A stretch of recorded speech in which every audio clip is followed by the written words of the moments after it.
Alright guys, I just released a new version of my Excel add-in called XLlama. Now with XLlama you can run open source models for free directly in Excel. Now with the new update you can now also use thinking models. So if you go for example to 𝗙𝗘𝗦𝗧𝗜𝗢 and click on models, you can see all the different models you can install on your machine and use it right in Excel with XLlama. Now with the new update you can now also use thinking models. So for that you just filter on thinking, and I think the most popular ones are probably DeepSeek R1 and also Qwen3. Now in just a second I will also show you how to install those models, but for now let me actually go ahead and show you how it works directly in Excel. So once you install the XLlama add-in, you will have a new ribbon right here in Excel. And if you click on settings, you will see all the available models you've installed on your machine. So in my case, I have also installed DeepSeek R1. Now whenever you use a thinking model, you probably want to hide the thinking output. And this is now the new option I have released in the latest version. So if you go down here, you can now hide the thinking output. So that means whenever you use a thinking model, you probably want to tick this option here. So let me go ahead and save and close my settings here. Now to use this model, you just type in XLlama prompt, and here you can now enter your prompt.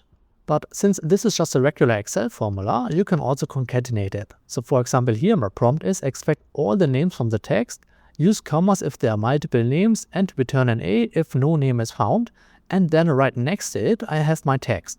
So I will take this cell here and just combine it with my example text, and then I will run the formula.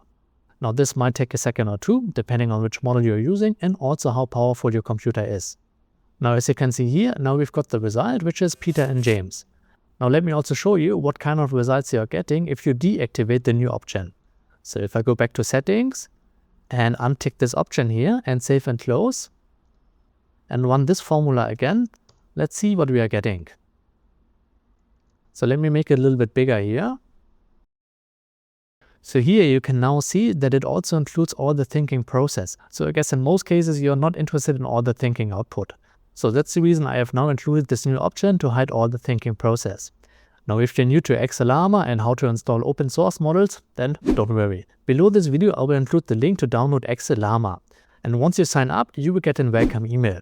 In that welcome email you will find a getting started video that walks you through every step to install the add-in and also how to install 𝗙𝗘𝗦𝗧𝗜𝗢. But just to show you how easy it is to install more models, let me go back to 𝗙𝗘𝗦𝗧𝗜𝗢. So let's say I want to install the new Qwen3 model. So for that I will just click on here, and here you will see all the different options for this model. So the main difference is how many parameters it is using. So the more parameters, the bigger the model. Now in most cases for XLlama, a small lightweight model is actually more than enough. So in my case I will just pick this model here. So all I need to do is click on this little copy icon. Once I do this, I can open a terminal or command prompt and just type in 𝗙𝗘𝗦𝗧𝗜𝗢 full and then paste in the model name. Once I press enter, this model will be now downloaded for free directly on my computer. Now this obviously might take some time depending on how big your model is and also on your internet speed. Alright, once it's done you will see this success message, and that is basically all there is to it, because now if I go back to Excel and go to XLlama again and open the settings, you will now see under the model name section here our model we just downloaded, so which is Qwen3. So I can just select it here, and also with that model once again I want to make sure to hide the thinking output, so I will tick it here and then save and close my settings.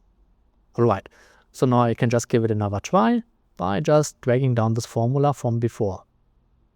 Again, that might take a second, but if we take a look at the result here, so the output should be Dr. Lisa, and as you can see, even with a small model we get this result.